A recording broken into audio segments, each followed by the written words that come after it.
The MC looked around the ruined city. Then a faint smile appeared on his face. He was the strongest warrior, yet he still failed to save humanity. When everything was lost, he was given one final chance. He returned to the past. This time, will he be able to change his fate? Let's find out. One day, God created a new world, a strange world made solely to cure his boredom. God named this world the Abyss and began to slowly fill it with his creations. Struggle and war became desperate yet unavoidable methods of survival. Survive at any cost, that was their creed. Fight, kill, survive, and God would reward you. God enjoyed it, or rather, he had nothing more entertaining than this. The war between humans and monsters eventually began to die down. Human and dragon corpses covered the battlefield, yet among them, 2 survivors still stood. They were enemies. A massive dragon loomed over the man and pinned him down with its paw, making him cough as blood spilled from his mouth. Even through the coughing, loud laughter escaped him. The dragon lifted its paw, and the man called them all foolish creatures. They were doomed anyway. As he watched the dragon prepare to end him, he thought that squad would have succeeded. They truly could have done it. His life faded, and with it vanished the mark on the hand of a member of the other squad. She informed her comrades that the last death squad had been wiped out. Now only 4 of them remained as humanity's last survivors. The final death squad was made up of Erez, ruler of the Valkyries, the mage Keldian, the swordsman Kang Tai, and the protagonist Kang Hansu, the final member of the squad. Erez said they were the only ones capable of saving humanity as she glanced toward the glowing device nearby. It was the space-time crystal Urkiniel, a great sphere filled with mystical power, able to return someone to the past. Humanity's last hope, destroyed 50 years after falling into the abyss. Kang Tai said that only one person could go back. And what was there to think about? Was it not obvious who it should be? It had to be the strongest among them. They all knew who he meant. He smiled confidently and rested his sword on his shoulder, clearly pointing to himself. Keldian said that for once in his life, he thought he might say something reasonable. He immediately regretted expecting anything from him. Erez told both of them to calm down. Since most of the Valkyries sent to fight the Golden Dragon had fallen, it was only a matter of time before it arrived here. It felt unfair, but there was no other option. She walked up to Hansu and told him that he was the only one who could return to the past. He looked at his hand and pondered. He said he had fought for too long, day after day, year after year, fighting endlessly. Dying like this would not be so bad, would it? Erez touched his hand and told him not to speak like that. The fate of humanity now rested in his hands. She smiled and asked him not to give up, but he stayed silent. The others watched him with expectant eyes. Keldian said she was right. The fact that Hansu had started 20 years later than them and still survived proved their decision. Erez added that if he had begun even 5 years earlier, the situation would be completely different. Kang Tai smiled and agreed, even acknowledging his ability. But if he truly did not want to go, then he should say it. If he returned, he could reclaim everything he had missed. Erez glared at him in displeasure, and he nervously explained that he was not talking about himself, but about Hansu, since he was the only one who could return. Hansu smiled bitterly, stood up, and walked toward the sphere. Under the gaze of his comrades, he stopped before it. Suddenly, everything around them began to shake. They all realized their enemy had already arrived. The ceiling split apart, and a dragon's face emerged from the opening. Having finally found them, the dragon roared and launched an attack. Keldian told them not to lose focus. They would hold it back. He activated his spell and a massive magic circle formed above them, releasing streams of fire that restrained the dragon's assault. He called out to Erez and Kang Tai, telling them it was time to switch. They would hold the enemy while he prepared. His comrades blocked a flying stone with one hand and told him to leave it to them. Perhaps now was the moment to show what he was capable of. Erez drew her weapon, charged into battle, and told him she would go first, with him following. She spun the spear in her hand, but the enemy was not alone. More dragons began crawling in through the broken ceiling. She took position, drove her spear into the floor, raised her shield, and told Kang Tai that this was his chance. His sword, body, and hair erupted in flames as he swung his weapon, saying he had understood this long ago. Putting all his strength into it, he brought his sword down, splitting the ground before him and knocking back several dragons. At that moment, a golden dragon struck him. He reacted instantly, lifting his sword overhead to block the blow, but he struggled to withstand its power. Hansu moved to help, but Keldian ordered him to stop, reminding him that his main weapon was broken and that he must not lose focus. Erez agreed and told him to leave the dragon to them and go. She added that he should not turn away from people just because he found them annoying and that he should protect them as best he could. At least this time, he would listen. She looked at him with hope in her eyes, and he answered with a crooked smile, saying he would try. That made her smile as she asked if he truly had not changed even now.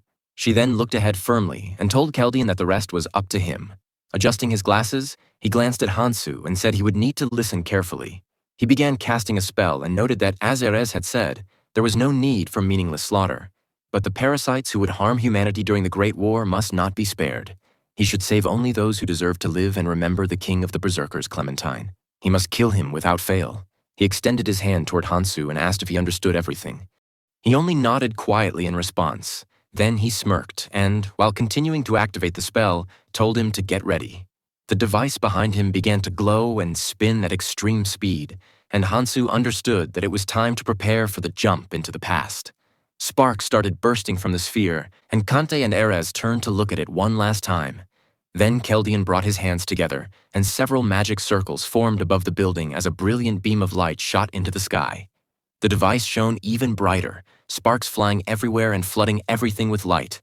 The final spark struck, and Hansu was sent back to the exact moment when he and the others first arrived in another world. While the others looked around in confusion, trying to understand where they were, Hansu focused on feeling whether this was real. He moved his hand, looked at the abandoned, overgrown skyscrapers around him, and smiled faintly, realizing that everything had succeeded. He would do everything he could to not let them down. As people found themselves in an unfamiliar place, they panicked and began attacking one another, and MC thought that of course they were afraid, since they had suddenly ended up in Otherworld. It all began with 100 people, but the number increased rapidly. So many people went missing that the situation spiraled out of control. When he turned 20, he saw a rift appear in the sky, with a massive eye visible within it, and soon after, he also vanished due to the influence of an unknown force. Naturally, the government knew about this, but all they could do was advise people to stay indoors and be cautious.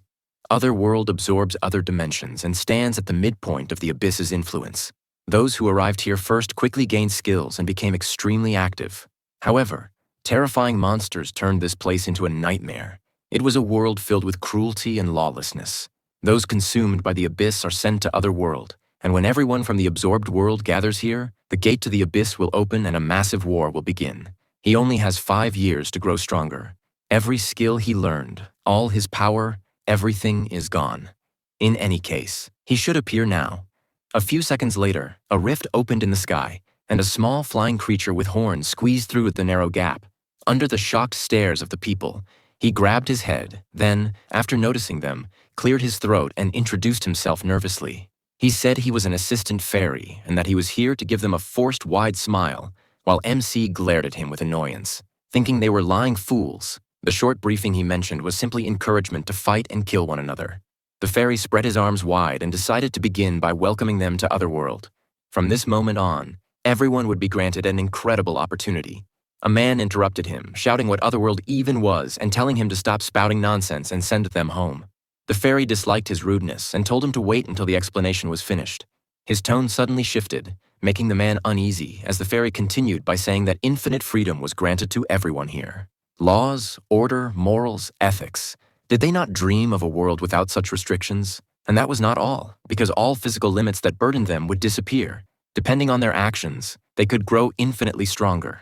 As the main character of this story, this was a chance to become who they always dreamed of. And wasn't that wonderful?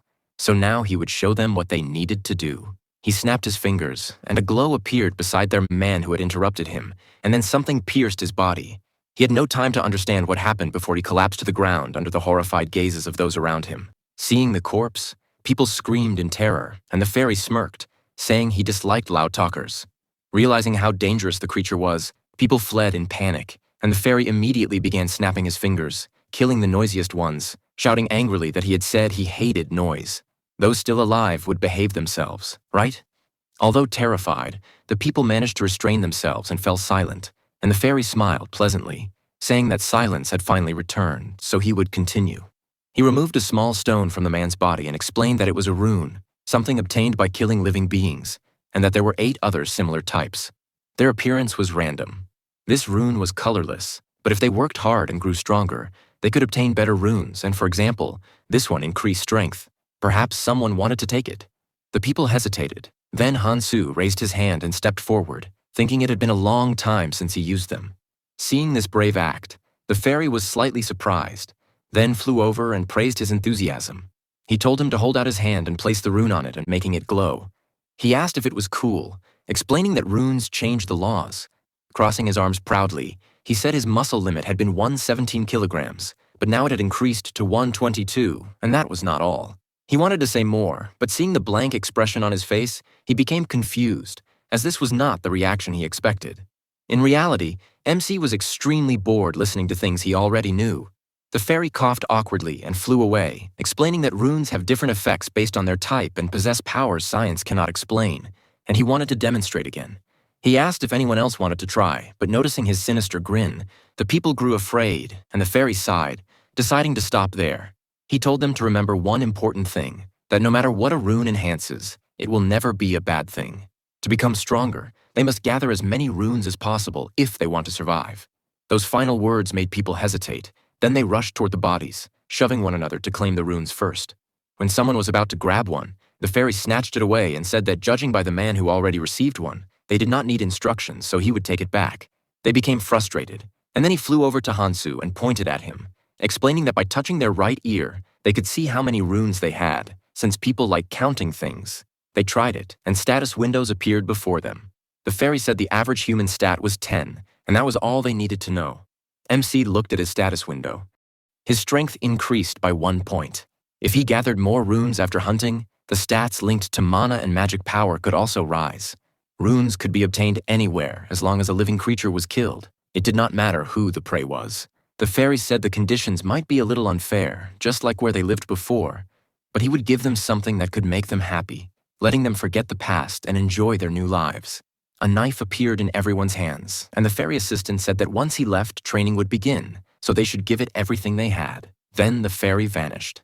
They did not understand what he meant when a scream suddenly sounded behind them, warning the others that something was approaching from the rear. When they turned around, they saw a rift with a group of goblins coming out of it. They stopped and stared at the people, and judging by their behavior, they also seemed confused. The people became extremely nervous after seeing the monsters, but none of them dared to attack. A girl raised her hand and suggested that everyone calm down. They could not make the situation worse, so they should slowly retreat backward. They started stepping back cautiously, with only Hansu staying where he was. Soon, the people could not move any farther because the back row had stopped. A man turned to the person he had bumped into and nervously asked what he was doing.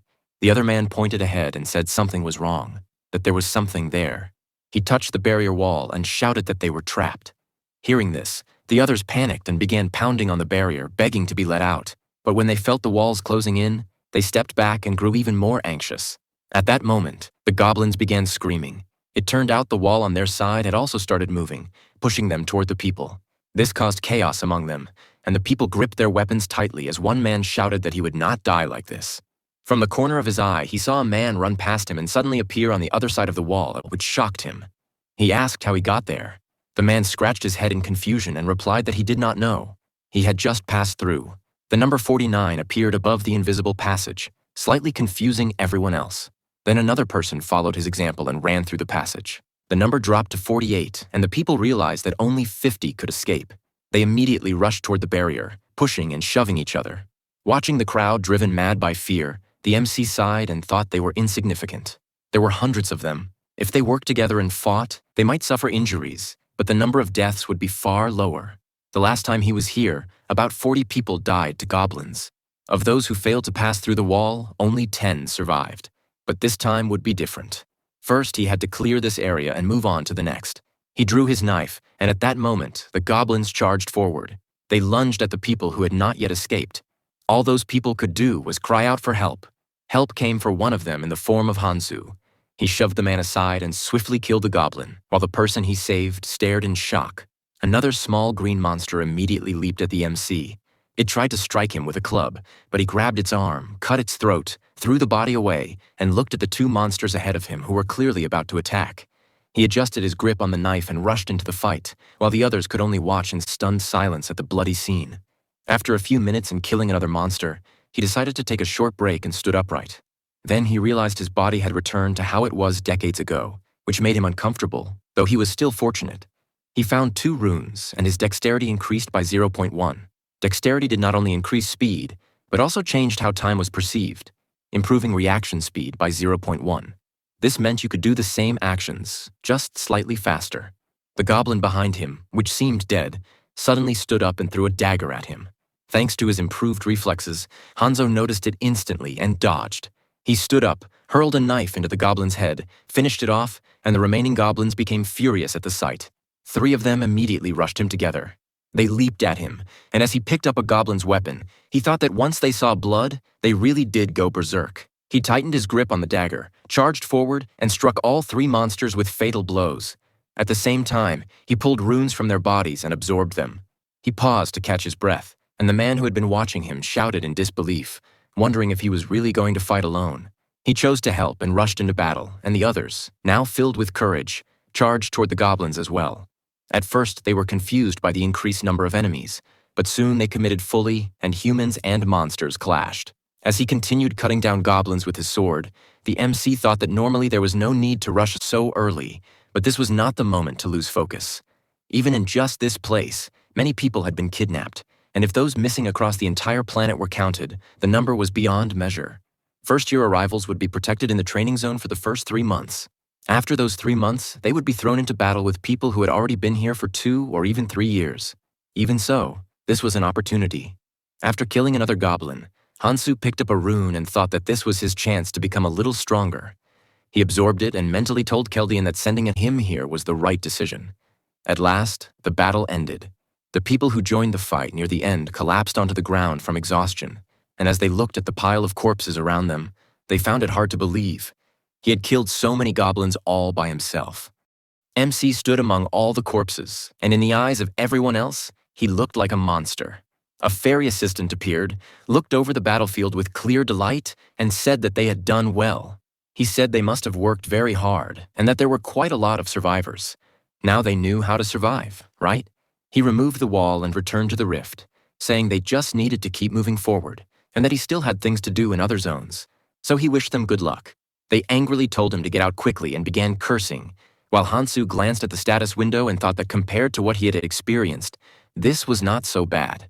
Even if it was just crumbs, it was still good training. His strength was now 14.3, dexterity 10.9, stamina 10.1, and sense 11.2. He also discovered something that looked quite useful. It was a blade given as a symbol of care. Now he began thinking about what to do next. First, he needed to find a way to become stronger in the shortest possible time. Eris Kenkta, Keldian. What would they do if they were in his position? He searched through his memories. There was one person who had once told him something very interesting. One evening, he had been drinking with the Valkyries, and one of them sat beside him and asked if he had ever heard of a hidden dungeon. MC became interested. Hidden within the training area was a high-difficulty dungeon. That person said he could not clear it, and honestly, no one could. Hansu asked how he had managed to become so strong even after only reaching the middle. He proudly confirmed it and asked whether things would be different if he were one of the Valkyries. If he could go back to the past, he would definitely try to clear that dungeon. If he succeeded, he would likely be able to conquer it. Everyone knew that the higher the difficulty and the lower the chance of victory, the greater the reward. And wasn't he curious about what lay at the end? After coming back from his memories, MC decided to search for the hidden dungeon. But to succeed there were several things he needed to do first. The first stage of training was the earliest phase, where 100 people were grouped together and had to cooperate. Everyone operated in a designated area for 1 week, then the area changed, and this continued for 3 months. After the second stage of training was completed, the safe zone would disappear, and contact with those who had arrived earlier would become possible. In the first stage of training, 2 parts were hidden, and no one had ever reached the end. To reach the end of the hidden dungeon, he had to obtain them. This was the only way to quickly grow stronger. But first, he needed to find the hidden part closest to him. He walked along the road, thinking it had to be somewhere nearby, but his thoughts were interrupted by a loud scream from a girl who asked what he was planning. A man named Seonho, who had been bothering her, responded by asking what she was talking about. He casually suggested that he go with them. She shouted that she had already told him they were on their own. Hansu noticed that conflicts were breaking out everywhere. The man grabbed the girl, pulled her closer, smirked, and asked where she thought she was going. To survive, they needed to work together. She wanted everyone to survive, didn't she? MC decided to focus on his own business. He did not have time to care about such trivial matters. He had only 1 week to find the hidden part, or it would disappear. Then a man named Sanjin stopped him. He seemed to recognize him and called him by name. He called out in confusion and asked if he was Hansu. Hansu felt annoyed, thinking that of course they noticed him when he had to leave. He turned and asked if they knew each other. The man froze, and then his friend Ta-ong came over and asked if he was crazy. They had been together right before arriving here, so what was he talking about? But MC could not understand how they knew his name, and suddenly memories surfaced. They were his college classmates. They had started together, but they died, and he had forgotten about them. The girl broke free from Seonho's grip and announced that she would go with them, then ran over to Hansu, and he recognized her. It was Jin Mi-hye. With looks like hers, she would quickly attract trouble. As she talked with him, Seonho shouted angrily, asking how they dared to ignore him. When he saw Hansu, he swallowed nervously and thought that this was the man who had dealt with a group of goblins alone. But what if they attacked now while he was tired? He exchanged looks with his friend, then called out and asked where their manners were. He was not even finished speaking when he added, "Who was this guy anyway? He looked shabby. Could he really do anything in that condition?" He laughed and told Hansu to come over while he was still being polite. The more people, the better, so he should come to them before they went to him. MC looked at him and thought that trash like this existed everywhere, drunk on excitement from the first battle and completely unaware of what kind of opponent they were facing. Blinded by the belief that they could win, the man walked up and put a hand on Hansu's shoulder, threateningly asking if he understood what he was getting into. He moved forward, bumping him with his shoulder, and the man hissed a curse through clenched teeth. Then Hansu pulled out a dagger and calmly asked if he had something to say. Their leader appeared and told him to calm down, saying they were not bad people. Sunbo and the others were pleased to see him and asked why he did not come with them. With everything going on, there was plenty to do, so wouldn't it be better to work together? MC looked into his eyes and realized that he had already adapted to this place. He no longer bothered hiding his true nature and acted like a hyena in its natural environment. He would eventually become a criminal. Should he deal with him right now? He recalled Keldian's words. There was no need for pointless killing, but there was also no need to show mercy to parasites who would harm humanity. Eris, however, had told him not to turn away from people, that he would meet and care for them. He thought of how she had saved so many lives, and he did not have time to handle these people right now.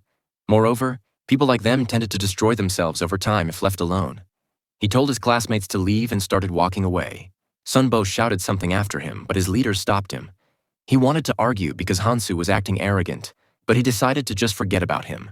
They needed to focus on their goal, bringing order to this strange land filled with strange monsters and that devil. Still, there was something he liked about this place, the rule of strength, so why not take advantage of it? He told his men to move out, and Ta-ong, following behind, sighed in relief and wondered how humans had become scarier than monsters. He followed Hansu and thought that he always knew he was strange. But had he always been like this? He was an orphan who always sat alone in the corner with a gloomy expression, so he never paid much attention to him. He walked up to him and asked why he was acting as if he did not know them. MC paused for a moment, then said it was because of memory loss. Hearing that, he became suspicious and asked if he was being serious. Why was he talking like an old man? MC replied by asking if it was not obvious. Mi-hye could not hold it in and let out a giggle, then burst into louder laughter. Hansu looked at her, confused about what was wrong with her. What a pity. She had a bright future ahead, but beauty in this place was a double-edged sword. If used properly, it could become a very strong weapon, yet he still hoped she would be fine. After some time passed, they walked along the middle of the street, and Ji-seon noticed that they had not spoken a single word the whole way. Where were they even heading? Mi-hye agreed and nervously glanced at Hansu, also wondering where they were going. He told them they would understand once they saw it, and at last, they arrived. MC stopped and thought that his first objective was the subway station, where the hidden area was located. In front of them was the entrance going down to Gangnam Station. Mi-hye asked why they had come there, and he realized he did not have time to explain everything. If it had not been for Aris's words, he would have come alone. But he had no choice.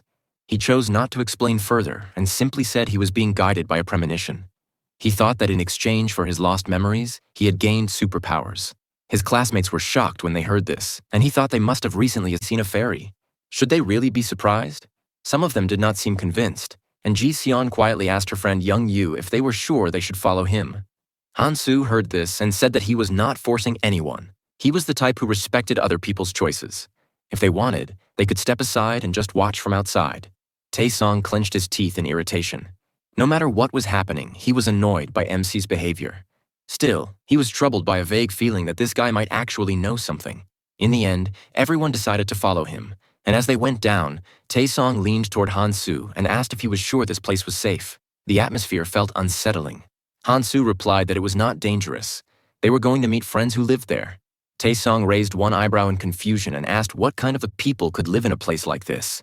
Were they really his acquaintances? MC ignored the question, then heard a noise and told everyone to stop. They froze immediately. He frowned and looked down. Mi-hai was about to ask what was wrong, but she noticed something terrifying and screamed loudly, and Han-su pulled out a dagger. Her scream made Ta-ong turn around, and she warned him about the danger. When he saw Han-su swing the dagger toward him, he jumped back in fear and screamed, then fell to the ground. The dagger struck between his legs, slicing through a worm, and green liquid sprayed out. It was a monster, and while Ta-ong was still trying to calm himself, MC explained that this dungeon was modeled after Gangnam Station, and that the green worms living there came out when they sensed vibrations in the ground. They hated sunlight, so they usually stayed hidden. He pulled a rune from the dead worm and said that if anyone was bitten by the drooling mouth, their flesh would be torn apart in just 2 seconds. After that, they would lose consciousness and die before they could react. His classmates grew tense as they realized how serious the situation was, and Han-su decided to teach them a simple method to deal with the monsters. After training them, they began moving through the station, killing worms, and MC watched their progress, thinking that these 4 might actually be useful. But one of them was not. He went over to Sanjin, who had not killed a single monster yet, and told him that if he lacked confidence, he should walk only on tiles that were intact. If he saw a crack with soil inside, he should stab it with his weapon. However, he had to remember to protect his hands. Meanwhile, Mi-hee wiped sweat from her face and said with a playful smile that they just needed to strike where the ground bulged upward. Ji-seon agreed, saying it felt like playing whack-a-mole. Sanjin was still trying to calm himself and believed things would be fine when the ground suddenly rose behind him, and a green worm burst out and lunged at his leg. When he saw it, he froze in fear, but Han-su rushed in to help. He knocked the monster away and sliced it into several pieces. Sanjin smiled and thanked him, but Han-su ignored him, thinking with disappointment that Sanjin's ability was already obvious. In the end, he would be nothing but a burden.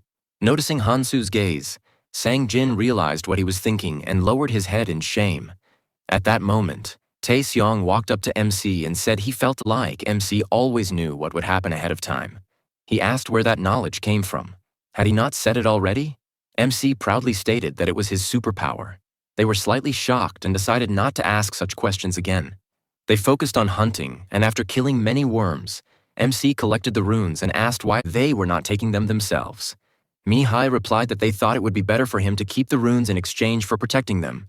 It was not as if they would turn into Superman by taking the runes anyway. Would it not be better to give them to him so he could protect them?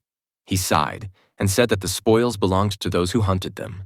If they wanted to travel with him, then they needed to follow at least the most basic rules. He thought that those who wandered the abyss for decades had formed a set of basic rules that helped them coexist. My prey belongs only to me. During group hunts, everything is divided based on need and contribution to the shared effort. In times of crisis, relationships built on goodwill often collapse. They quickly realize how cruel and vile this world truly is. He told them that they must rely on their own abilities above all else. If they were useless, he would simply kick them out. This was one of the basic rules. They felt uneasy and irritated by his words, but Mi-hai quickly composed herself and confidently ran off to collect runes, and the others soon followed her lead. Watching them, Han-su thought that before long they would get used to it, and he would no longer need to explain such obvious things. Soon they would be fighting over runes like dogs over a bone.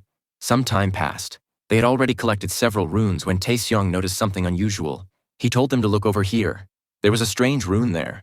He picked it up and smirked, thinking that his instincts told him that if he took this rune, he would gain superpowers. It was the essence of the Akruli troll tribe. He glanced at Han-su and thought that earlier he had calmly said they should distribute things. So making a fuss now would put him in an awkward position. He said that he had found a rune. He could take it for himself, right? He would not go back on his words, would he? When he saw him nod, he felt relieved. And MC, meanwhile, thought that this was a pretty good rune to start with. This skill provides defense and regeneration.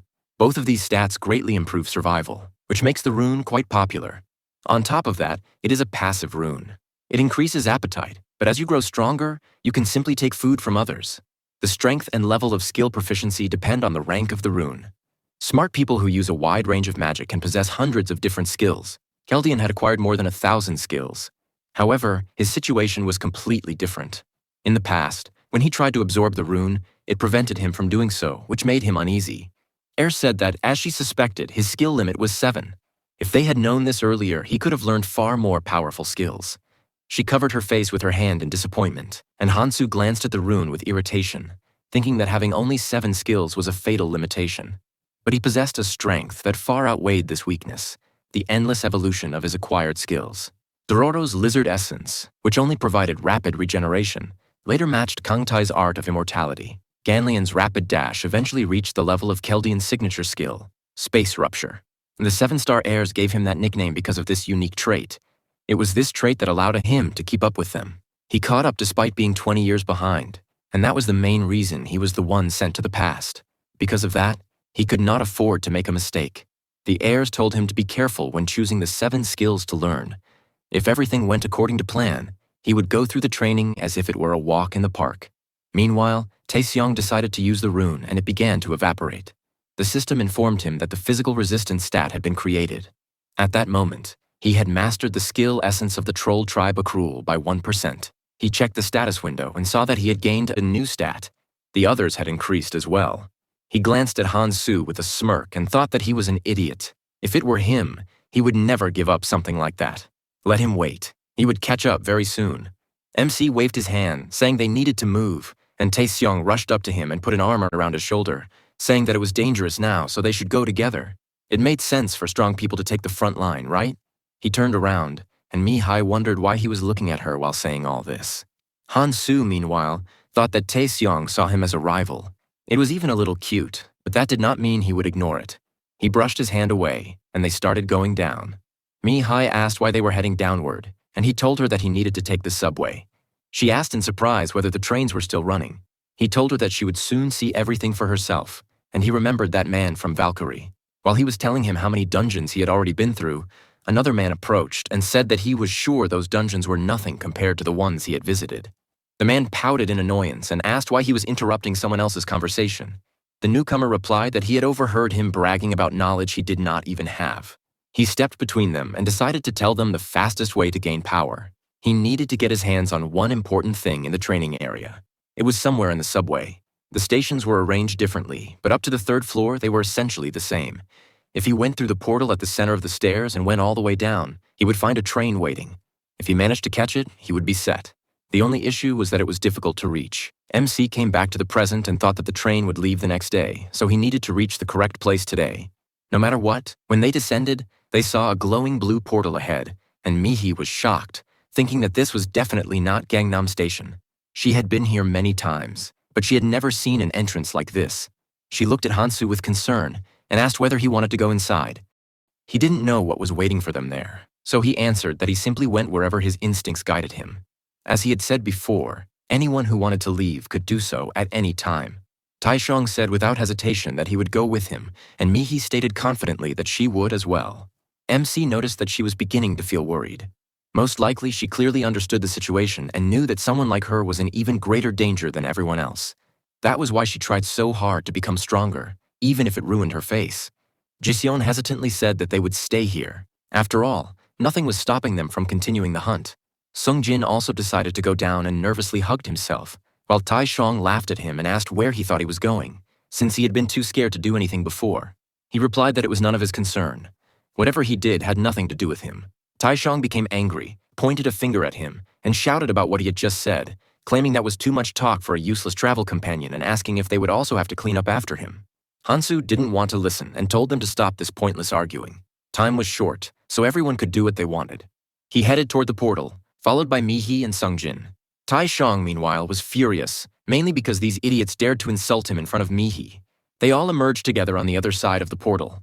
MC thought there would be thousands of mobs in the training area and that the terrain would be random, but there were still common elements. When they noticed something ahead, they were surprised. Hansu thought there was a 24-hour shop there. They went inside and started packing items, and he thought the rumors about there always being a shop on the 2nd floor of the subway were true. Was this some kind of reward? While everyone was thinking about what to take, MC walked to the shelves with kitchen utensils and commented that it was more like a supermarket than a 24-hour shop. There was literally everything they could need. He picked up a pot and a portable stove, and Mi-hai approached him and asked what he was doing.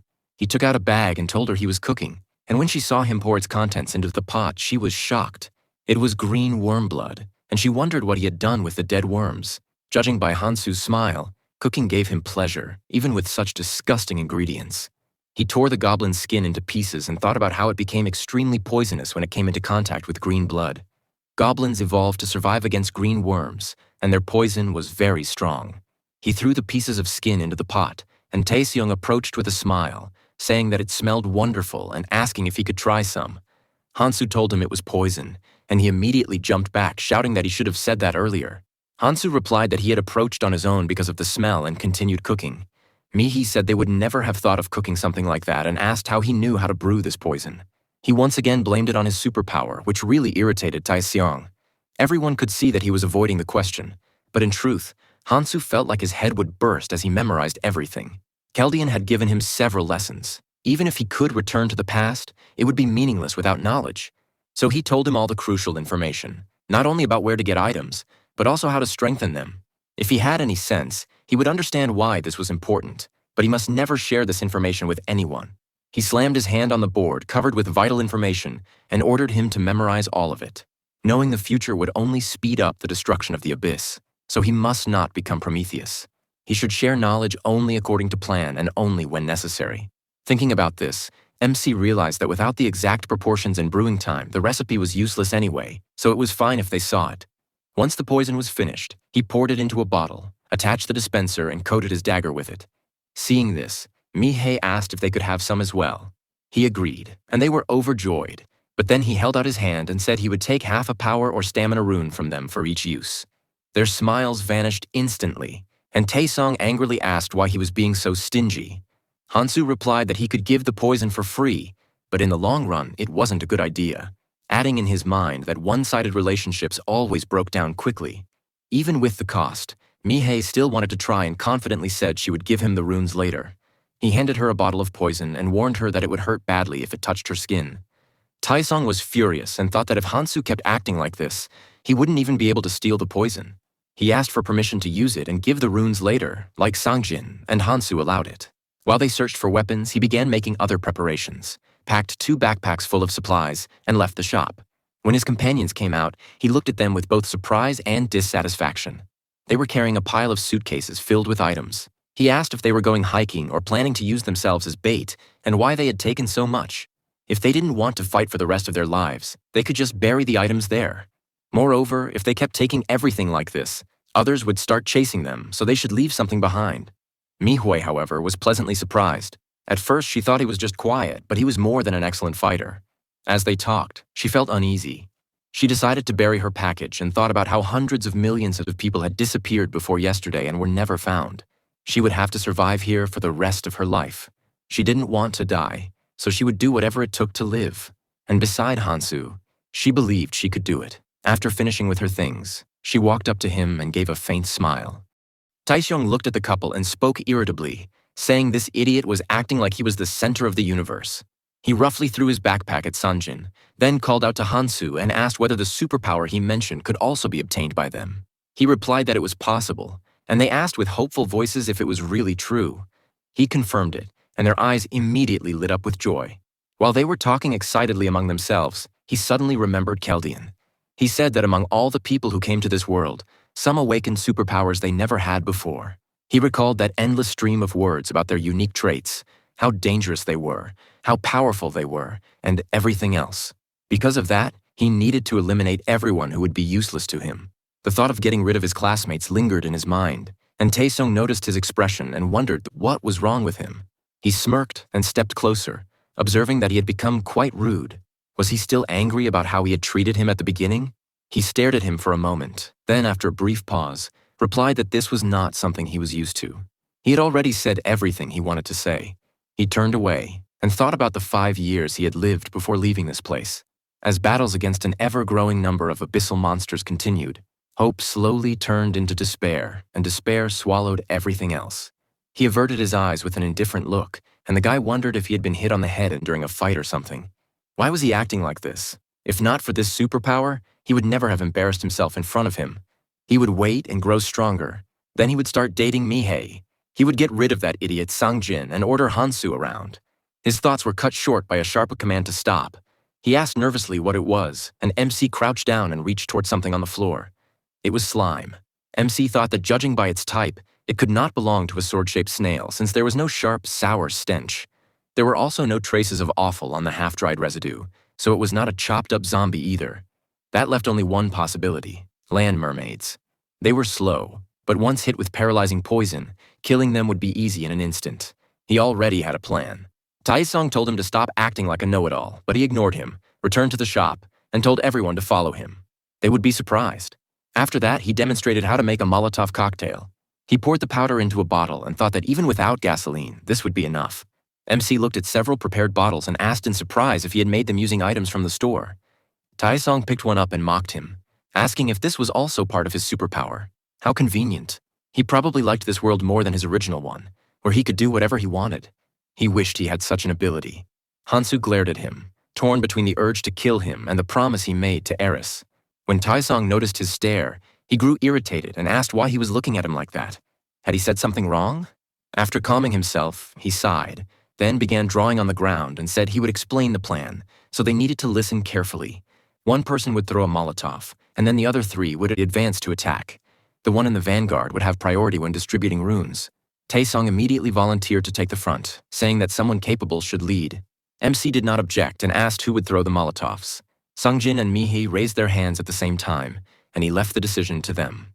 The girl looked at Sanjin with pleading eyes, which made him uneasy. He did not want to argue with her, but he also did not want to give in.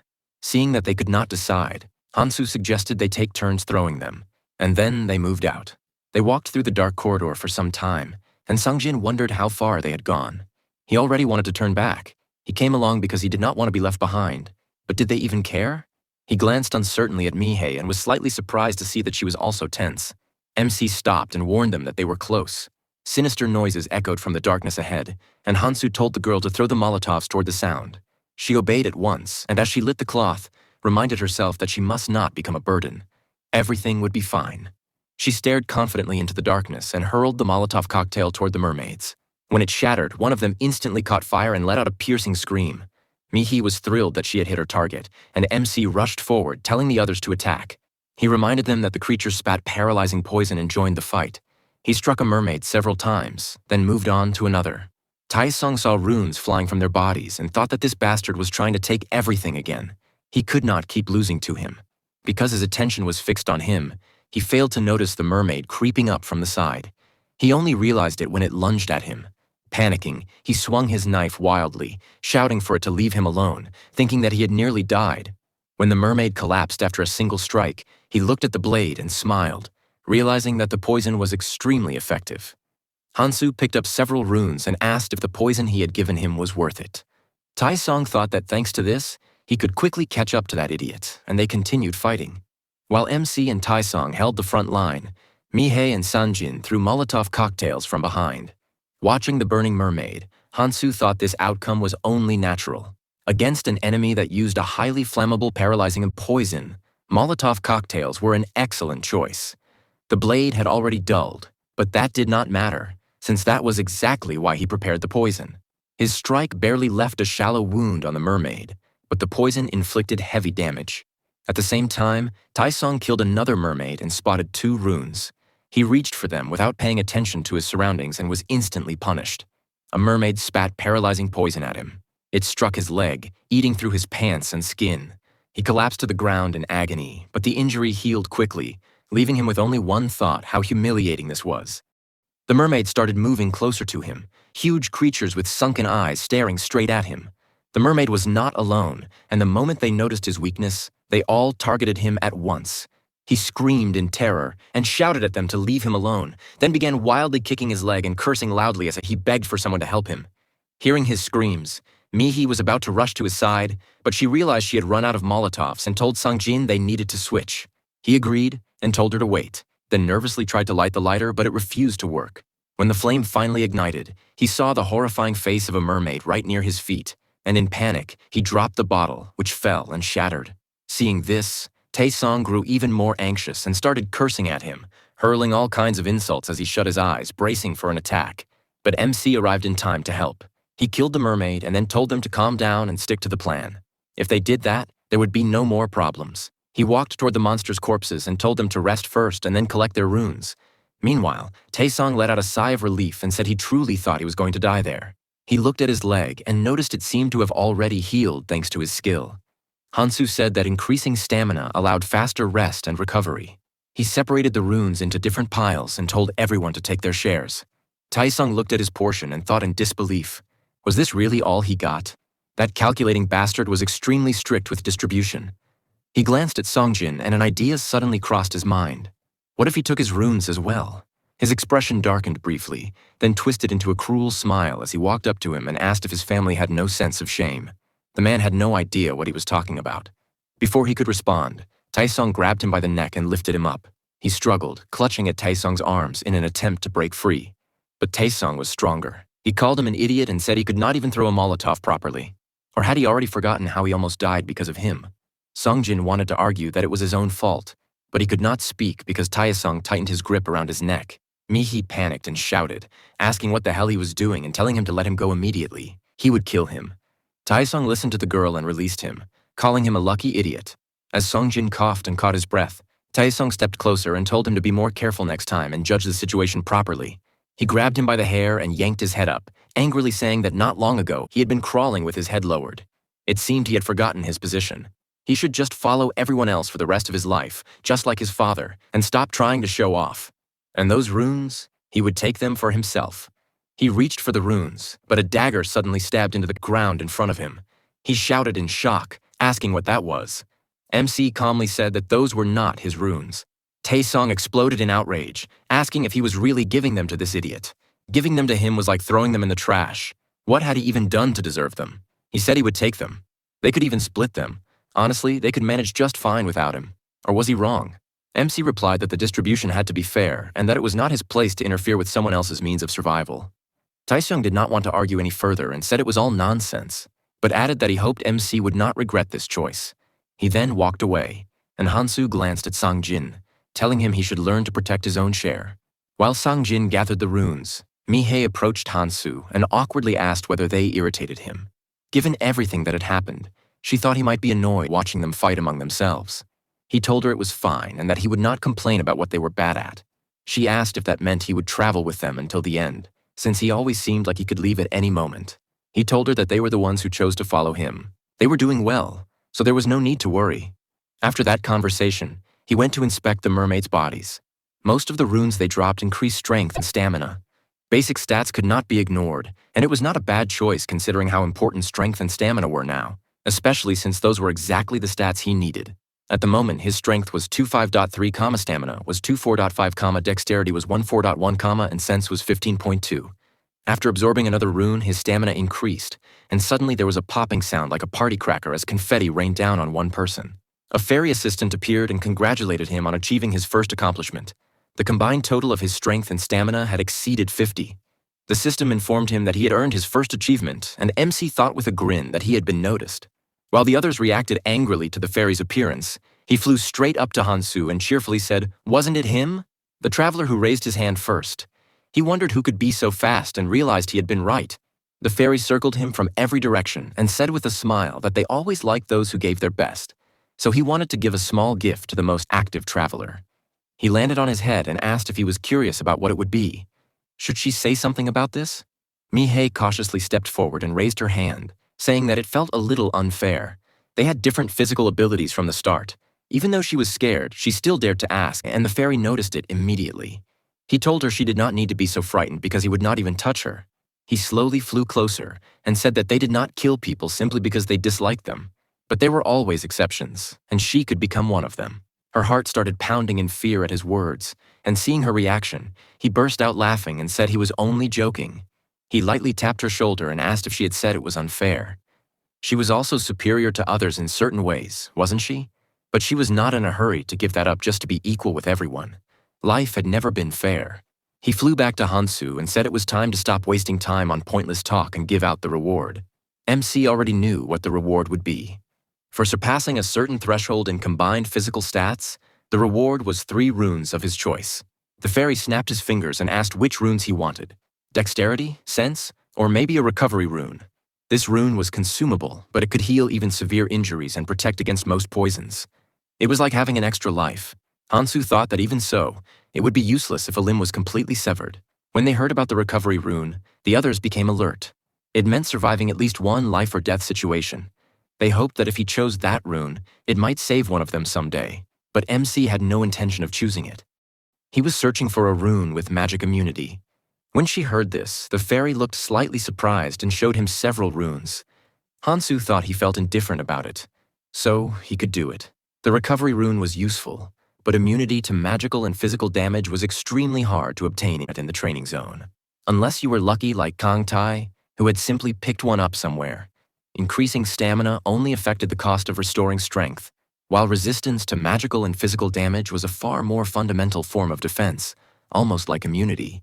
With experience, physical attacks could be resisted, but magical attacks were a completely different issue. He absorbed the rune with magic immunity and opened the status window. He thought that this would be enough to avoid immediate death. Since the fairy had finished her role, she decided to leave and told Hansu that she was counting on him. She blew him a kiss, called him handsome, and told him to keep up the good work. The others stared in shock at this. They all thought the same thing at once. Did she really call him handsome? MC turned to tell them that they needed to move on, but when he saw their faces twisted in disgust, he asked what was wrong with them.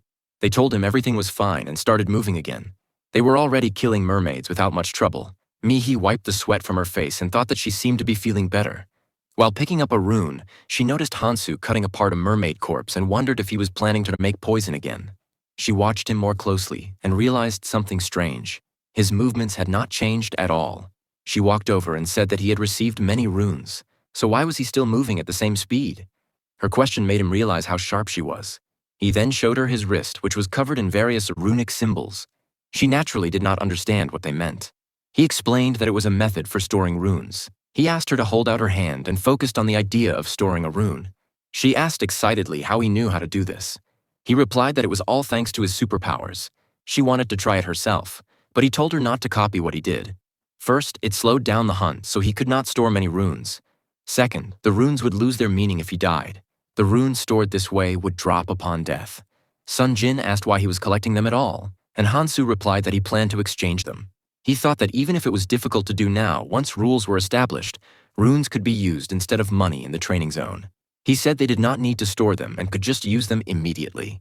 Taeseon was becoming increasingly irritated by this, and after pushing Sanjin aside, he stepped forward and shouted that Hansu dared to look down on them just because they listened to him. Why could he not do whatever he wanted? MC sighed wearily, thinking that they still did not understand where they were. They would understand once they went down and were cursed. But before that, everything had to be rebuilt. He looked at his weapon thoughtfully, then turned to them and told them to listen carefully. They immediately focused on him. He said that whether they followed him or collected runes was up to them and he did not care. However, right now he wanted them to listen. He held out his hand and asked them to give him all their weapons. That request immediately angered Taeseon. He accused Hansu of trying to rob them and pointed out that Hansu already had his own weapon. Why was he demanding theirs? Hansu said that their weapons were useless in combat because the blades were too crude. On top of that, he needed extra blades. Did Taeseon understand now? Taeseon grew even angrier and shouted if Hansu thought he could just get away with this. What kind of nonsense was he talking about? If he took their weapons, how were they supposed to fight? They would have to fight as well, or did he expect them to just follow him around and collect scraps? Sanjin said that he would give him everything. Taeseon spun around and shouted at him to shut up. Then he glared back at Hansu and asked if that meant he wanted to fight. Hansu confirmed it and asked what there was to be afraid of here. He had always hated Taeseon's condescending expression. MC looked away quietly. He had expected him to refuse. Taeseon did not even know what was waiting below. But this was where MC would draw the line. He said he would give them two choices. The first was that he would leave, and they would handle everything on their own. The second was that they would step aside and watch him handle it alone. The decision was theirs. Sangjin nervously grabbed his arm and said that he would step aside. Mihi also said that she would step aside. If Hansu said so, then it meant the place below was extremely dangerous. Taeseon turned toward her and shouted that this was exactly why they needed to fight together. They had to help one another in such dangerous situations. This scoundrel wanted to abandon his friends and take all the rewards for himself. Were they really going to let him do that? He clenched his fist and thought that he did not care if the useless Sangjin backed out. But Mihi choosing to step aside put him in an awkward position. Meanwhile, Hansu laughed inwardly at how Taeseon kept calling them friends. Still, he remembered that Taeseon had once been his friend. He should be grateful that Keldian was not the one who came here. By now, Keldian would have already wandered into the blue zone or even the purple zone. He could not stay here any longer. He had to reach that place as quickly as possible. He decided to move on and said that they would think about it once they were downstairs. He would not have said anything if they were actually capable of fighting. Taeseon sneered and irritably remarked that they had finally made a decision. Hansu should have done this earlier. Taeseon assumed that since he was so eager to go alone, he must know that something valuable was down there. Only an idiot would miss such an opportunity. They rushed down and then immediately climbed back up, screaming in terror. Mihi shouted that she had been right. She had said it would be dangerous. Taeseon also screamed, remembering what they had seen when they first went down. He lifted his head to look at the white serpent and wondered how he was supposed to know that the monster would be on a completely different level. He looked back toward the descent, unable to believe that he was about to fight that thing alone. He was completely out of his mind. MC locked eyes with the serpent. It hissed, clearly warning of an incoming attack, and Hansu dropped his backpack. When he saw the monster's neck swell, he instantly understood what was about to happen and ducked behind the nearest column, covering his ears with both hands. A moment later, the serpent unleashed a sonic wave toward him, shattering the column, but this was exactly what he had anticipated. He survived thanks to his 13 points of magic immunity, resistance to magic-based sonic waves, and scales that ordinary weapons could not penetrate. The serpent swung its tail, attempting to destroy the column, and he dashed out from cover, thinking that this enemy was troublesome, but he already knew its weakness. Its scales were tough, yet the spaces between them were exposed. He struck the serpent in one of those gaps, making it scream and retreat to widen the distance. The snake hissed sharply and then charged at him at full speed, trying to seize him with its fangs, but he leapt to the side. The serpent rose above him and released another shockwave, forcing him to struggle just to stay upright. The intense impact made him shut his eyes, and he failed to notice the tail sweeping toward him. The snake slammed him with full force, smashing him into the wall with a heavy thud. Dust billowed from the impact. The monster paused, and MC thought it was finally reacting to its injuries. When it realized he was still alive, the snake advanced again. He reminded himself that this was a training zone, so despite the creature's high physical defense, it could still be affected by poison. He had only 5 blades left, and 1 or 2 would not be enough. He adjusted his grip on the knife and decided to enjoy himself a little before the poison fully took effect, then rushed forward to attack. At the same time, Nihi heard the crash and turned around. They were far away, yet the sound echoed all the way to them. Hansu was fighting alone. Was he really going to be fine? Taishan asked why she had stopped. They did not even have a dagger, so they should hurry back to the shop. She stayed silent, glanced anxiously into the dark corridor, and then said she would go check on him. He told her to wait, grinding his teeth in irritation, thinking that they had been ignoring him ever since they arrived. Giving up on holding back, he and Sungjin chased after her. They quickly descended to the lower floor, and she called out to Hansu in worry, asking if he was all right. Her expression instantly changed. The snake had clamped its teeth around his hand and was crushing it, a sight that deeply unsettled her. He ignored her, thinking he had wasted too much time, then tightened his grip and drove the knife with all his strength into the monster's lower jaw. The serpent recoiled and screamed loudly, finally releasing him. As it writhed in pain, he retreated to a safe distance and, seeing the snake's condition worsening, thought it was fortunate that he had managed to stab it with 3 daggers. It had bitten his arm badly, but thanks to his stats, it was already recovering quickly. In later stages, monsters gain higher resistance and regeneration due to their evolution. At that point, poisons become useless and abilities only make things harder. But in the early stages, paralyzing poison is extremely effective. Without it, he would not have lasted this long. He looked up at his opponent, which soon died from the poison, and felt that things had become much easier now. Mihi immediately rushed over and asked if he was all right. He did not respond and went to his bag, asking if they were still here. She said she came because she was worried about him, but perhaps she should not have. How was his arm? He slung the backpack over his shoulder and told her it was only a scratch. It was already healing, so there was no need to worry. Taesung stood there in shock. He could not believe that Hansu had fought that monster alone. He knew he was strong, but how large was the gap between them? How could he ever compete with him? Meanwhile, MC was inspecting the dead serpent when something caught his attention. Mihi asked what it was, and as he looked at the rune containing the skill Needle Serpent Shockwave, he thought it probably appeared because the monster had been quite powerful. It would be useful, but he would need a magic rune to use it. Taesung approached with a smirk and asked if he planned to use it. Considering the size of the snake, the rune had to be good. He felt deep envy. Hansu replied that he would not use it at all, thinking to himself that his limit was 7 skills, so he was unlikely to take it anyway. Sanjin asked him to give it to him, which immediately angered Taesung. He was still dissatisfied and wanted the rune for himself. Pushing Sanjin, he said that he would not be able to use it properly and should remember his place. Sanjin replied that he already had the rune, and Ta-ong shouted, asking if he really thought he would be useful with it, or if he had already forgotten his past mistakes. Sanjin answered that with a truly powerful rune, he could stand on equal footing with him or even surpass him. Ta-ong exploded in rage, shouting that he never learned from his mistakes and asking if he wanted his neck broken. Mihai stepped between them, telling them to calm down, and when Ta-ong nearly grabbed Sanjin by the throat, Hansu asked what they thought they were doing. He never said he would give it to them. He would rather sell it. If they wanted to buy it now, that was fine. He added that he would even give them a 5% discount. The argument ended immediately, and Ta-ong asked if he could pay in installments. Hansu replied that it would be possible if someone guaranteed for him. After some time passed, he returned to his classmates and asked if they had decided who would take it. Mihai said she would, and he thought that this outcome was expected. They did not trust each other, so she was the only choice. The boys handed her the rune, and he recalled that he had earlier seen her pick up the magic rune. She should not have hidden it since she was the one who knocked it out of the monster, but that was not surprising. The more cards you keep hidden, the better. Was this how she survived? Maybe she was more ambitious than she first appeared. As soon as she absorbed the rune, she walked up to Hansu and handed over the payment. 3 dexterity runes and 3 sense runes, along with 7 strength runes and 7 stamina runes. He said that with the 5% discount, he would only take 6 runes and then absorb them. She smiled and thanked him, saying he was very kind, and he told them not to think he had been rude. If they became used to receiving everything for free in a place like this, they would not survive for long. Nothing in this world comes for free. The girl glanced at the remaining rune and reflected on his words. Then they continued moving forward. MC looked around and thought that the presence of a needle snake meant there must be Zooterium deposits nearby. Fortunately, he had noticed them even earlier. He snapped off several crystals, and Sanjin and Mihei both thought at the same time, is he using his superpower again? They walked over and began watching what he was doing. He shaped a crystal into a needle, and Mihei commented that it looked like metal, though it seemed soft. After that, he stood up quickly and walked away without paying them any attention. He stripped the snake's scales with a knife, and they watched him with excitement, eager to see what he would do next. Ta-ong stared at them in confusion, unable to understand their reactions. Meanwhile, Hansu gutted the snake, and the man grew curious about what he was trying to make. Is this some kind of new poison? MC pulled out a saucepan and replied that it was something else.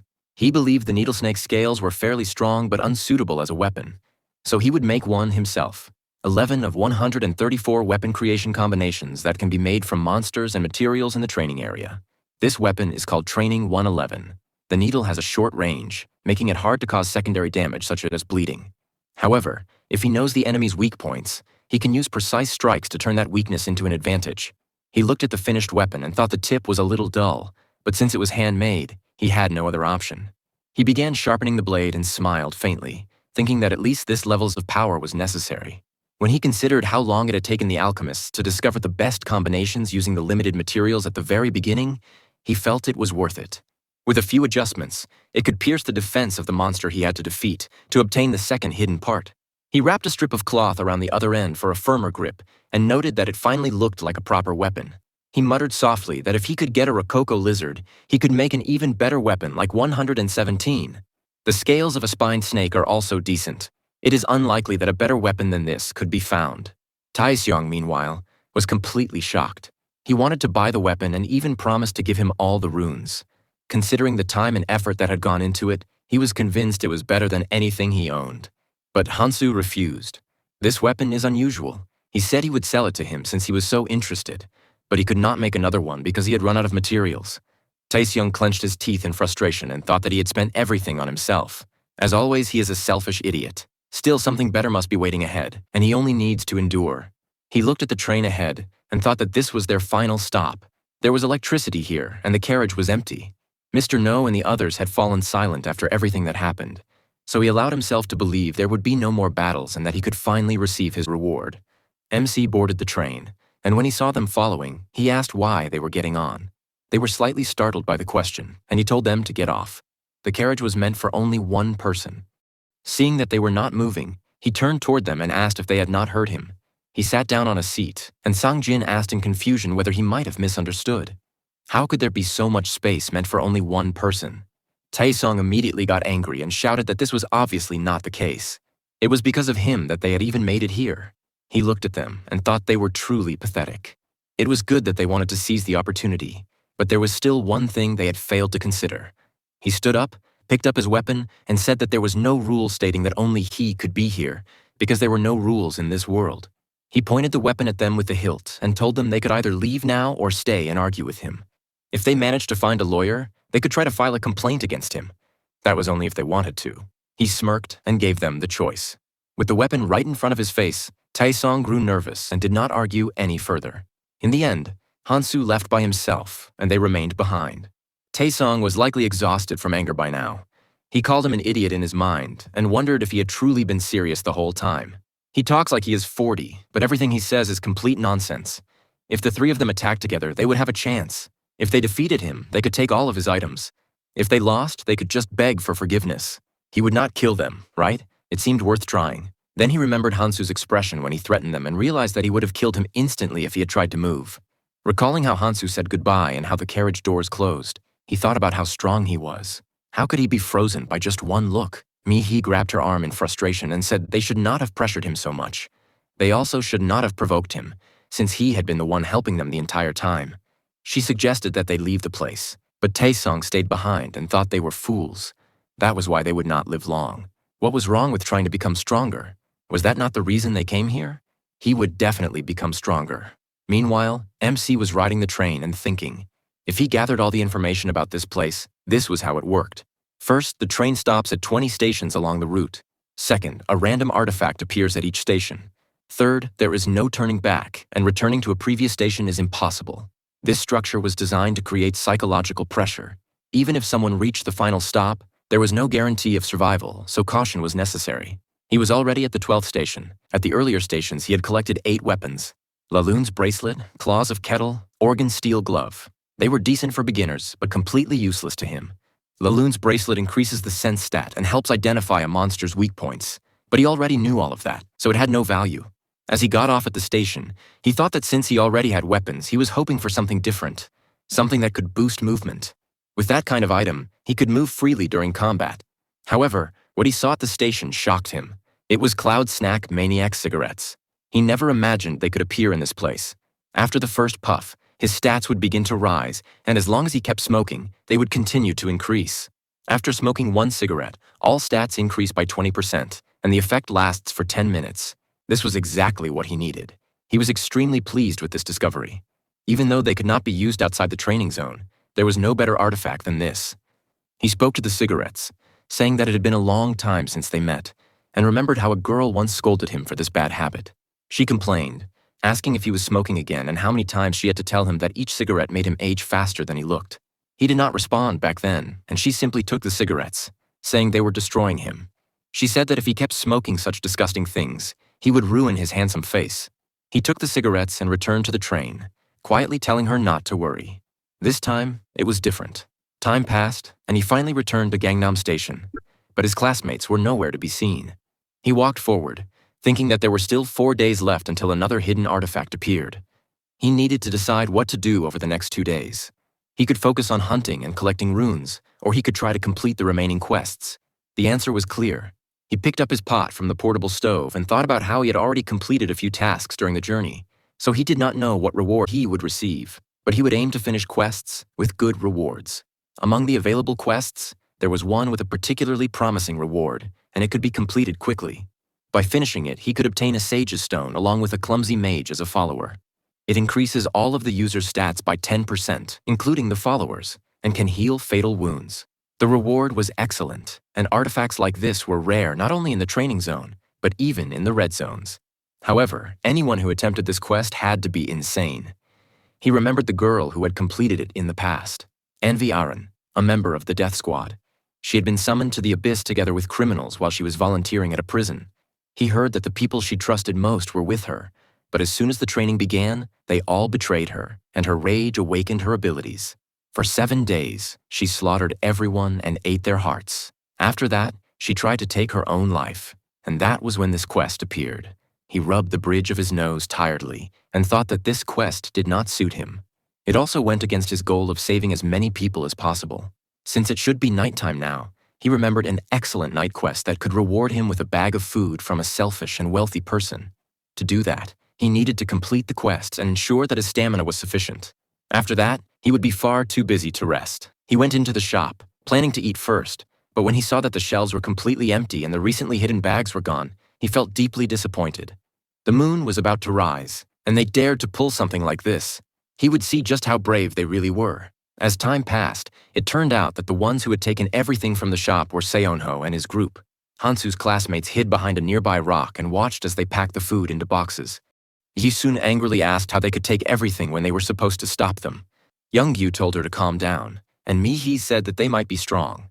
But Seonjin continued for her, explaining that there were simply too many of them, and even though their stats were higher, they were still outnumbered. Hansu still hadn't returned, so there was no need to take unnecessary risks, which surprised Ji-soon. She had never seen him talk this much before.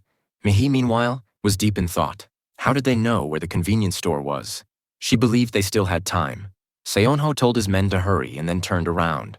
When he noticed them, he waved with a smile, which caught them off guard. Tae-sung said he was just trying to provoke them and suggested that they leave. He quickly went back into the alley and said they needed to look for food and resources somewhere else. The others stared at him suspiciously, and he wondered why he had waved at him. After all, he had done his part well. Not long ago, he had approached them and suggested checking the subway if they needed food. It would be better to gather everything now before others arrived, and he even offered to guide them there, also that Hansu would end up fighting these guys over food. Taking down such a large group wouldn't be easy, so Hansu would have to be involved. However, Seonho didn't agree right away and asked why they should trust him, clearly thinking that he was trying to pit them against someone named Hansu. Tae-sung lost his temper and grabbed him by the collar, shouting if he even understood their situation and telling him to just follow him. Seonho also grew angry and reminded him how his powerful brother had helped him before, then punched him in the face, sending him flying back, and said with a smile that the three of them together wouldn't be a match for him. Why would he bother setting a trap for weaklings like them? Seonho stared at him in shock, and Tae-seong told them to think carefully because he was giving them a chance. Soon, evening arrived. They had already secured a place to stay for the night, and while the others were arranging the food, Mi-hee watched outside through the window. When she saw Hansu walking past, she immediately opened the door and happily called out to him, thinking he had just returned, and she felt deeply relieved. After hearing that he was back, Tae-seong forced a nervous smile and thought there was no reason to worry. No one knew he was behind it, and even if he was found out, he could always justify himself. As soon as MC entered, Mi-hee told him about the serious problem. While they were heading back for Ji-soon and Young-ju, those gangsters had taken everything from the store. He replied that he already knew. He had seen them on the way. Then he asked how much food they had left. She answered that there was barely any. Tae-sung added that they had tried to take as much as possible. Still, anything could happen. But since he was here now, they would be able to get everything back, right? Of course, it wouldn't be easy for him to handle all of them alone, but if he wanted, he could help. Hansu ignored the offer and said they should eat first, which made Tae-sung furious. He slammed his hand on the table and said something was wrong. Did he have no shame at all? They had risked their lives for that food, so why wasn't he offering anything in return? If it was something worthwhile, he might consider giving him food. Mi-hee felt uneasy and asked in confusion what he was talking about since they were gathering food for everyone. He shot back, asking if they were just supposed to give him food for free when they had risked themselves for it. Even among friends, there should be fairness. Hansu hadn't lifted a finger for that food while they fought for it. Who said you couldn't expect something in return? Ji-soon and Young-yu nodded in agreement. He smiled to himself, thinking this was his chance. If he could turn everyone against him, he would no longer be a problem, and he wondered how long he would keep being so irritating. The MC replied with a dark expression that it was truly unfortunate. He had nothing to give in return, so what should he do? Tae-sung smiled and said he must have picked up many things there. Ji-soon didn't understand what he meant, so he explained that he had just come out of a secret place and must have found something valuable, so he should share it with them. He handed him a chocolate bar and suggested sharing his loot since he was going with them anyway. There was no need to push him into foolishness. Hansu felt annoyed at being mocked over food and let out a chuckle, saying that he had learned his lesson well. Tae-sung didn't understand and told him to stop dodging the question and answer properly. Instead, the MC quietly stood up and thought that he needed to be more tactful. It wasn't surprising since he viewed everyone as equals, but that wasn't the real issue. It wasn't like he had brought them along because he needed them. He didn't even need their runes. As he walked toward the exit, ignoring the man's angry shouting, he told Eris in his mind that he had come here because of her words. He had done everything he could. He suddenly remembered Kante saying that they were all annoying and that he would destroy them, then sighed, wondering if he was acting like a child. He couldn't even imagine such a thing. How could someone say something like that without any shame? He opened the door, told them to take care of themselves and conserve their strength for what lay ahead, and then left. Mihei and Sanjin stiffened, and Jisung stepped forward, awkwardly suggesting they shouldn't fight. They had managed just fine until now, so there was no need to argue. She suggested that Mihai go after him and bring him back, but Taesung shouted in irritation, asking why they should stop him. Watching him leave, he thought that even at the end, he acted like an arrogant jerk. He said that Hansu acted like he was something special, but if they offered him something for free, he would come crawling back on his own. They didn't need someone like that and could manage perfectly well without him. When he saw Mihei leaving, he excitedly asked where she was going. Was she really going to abandon them to chase after that jerk? She didn't answer and ran toward Hansu, saying that she wanted to go with him. She reached out her hand and asked if she could come with him. She looked at him with hope, but he did not even turn back and told her that he could not take her along. She dropped her hand in disappointment, and then he asked if he hadn't already told her that it was their choice whether they wanted to follow him or not. When she heard that, she became very happy, but then Taesung shouted that she could not leave. She had not received her runes. Maybe he gave her his, but surely not Sangjin's, right? He truly did not want to let her go, and that made him angry, and Sangjin only made things worse when he said that he would go with them. He was about to walk away, but Taesung stopped him and asked if he even understood what he had just said. He said he could not do this. Did he really think his father would let this slide? He picked up a stray dog and now dared to crawl away. He shoved him on the shoulder and asked if he had forgotten who his master was. Sangjin gathered his courage and asked what he planned to do about it. They could not even go outside right now. The others did not even know they were still alive. So how exactly was he supposed to tell his father anything? At this point, none of that mattered, and he no longer had any reason to obey him like before. Even after everything Taesung had done to break him, he still chose to leave, and that shocked him. He did not try to stop them anymore and angrily told them to get out since they already had all the food. Did they really think it would be any different elsewhere? Sooner or later, they would come back here anyway. After some time passed, they followed Hansu in silence, and Sangjin decided to bring up the issue of food. He pointed out that they did not have many supplies in their bags, and Mihoi agreed. While they were talking, MC glanced at a shop window they were passing and noticed a nice jacket. He changed his clothes and told them there was no need to worry about supplies since they would be useless anyway. Seeing that he had changed clothes, they were slightly surprised, and he reminded them that they still had things to do, so they needed to keep moving. As they continued, Sangjin wondered what he had been thinking. He had the power to do anything, so why was this happening? If Hansu ran into trouble, then everything would become meaningless. MC already knew what he was thinking. It was not surprising since he did not know about the moon. Because they hesitated, he decided to explain why the supplies were useless. It was because it was almost midnight. Mihoi did not understand at first, but when she looked up, she grew worried. Something was wrong with the moon. It was shining brighter than usual, and then it began to move in a strange way. It turned out that instead of the moon, there was a massive eye hanging in the sky, watching all the travelers. Mihoi was deeply shocked, and Sangjin cried out in concern. The chocolate bar in his hand had turned into sand and crumbled away. Mihoi quickly checked her bag, but instead of food, there was only a large pile of sand inside. Sangjin noticed something ahead and asked in surprise what that glowing thing was. All the people were now emitting light that could be seen even through walls, revealing their locations. Seeing this, Mihoi worried that they were glowing as well, and Sangjin said he thought it was because people nearby could not be detected that way. But from a distance, everyone was glowing, even through walls. She understood what was happening. It was forcing people to fight each other. Sangjin called out to Hansu and asked if he had known this would happen. Hansu smirked and told him not to say nonsense. Maybe he had abilities, but there was no way he could have known about something like this. Sangjin did not believe him at all because he was far too calm. Right after that, angry voices rose from all directions. The moonlight had reached their food, and now people blamed each other for everything and started fighting. After hearing them, MC thought to himself that this truly was a horrible world. That was why he told them not to carry much food, because when the moon that exists only in this world appears, all food simply vanishes. He kept walking down the street, and Sangjin asked where he was going. He replied that he needed to do what had to be done. At the same time, the rest of their classmates discovered that the food was gone. Jisung became anxious and asked what they were supposed to do now. Should they go look for food somewhere else? Yeomju said that most likely all the food in the shop had already been taken. Taesung was furious and blamed everything on Hansu, thinking he must have known everything from the start and chose to trick him. It was all because of his superpower. Jisung pulled him out of his thoughts by shouting that there was something outside. Nearby, a group of people was glowing. It was Sung Ho and his gang. They were searching for Taesung because they believed he had deceived them. Taesung carefully looked out the window and thought that if they ran into them as a group, they would have no chance of winning. Should they escape now and attack them after they split up? Ji-sung suddenly suggested going to Hansu, which made Tae-seong furious. He shouted that she wanted to go back to that bastard who abandoned them and beg for help. Did she have no self-respect at all? She shouted back, asking what he planned to do instead. Did he really think they could handle them on their own?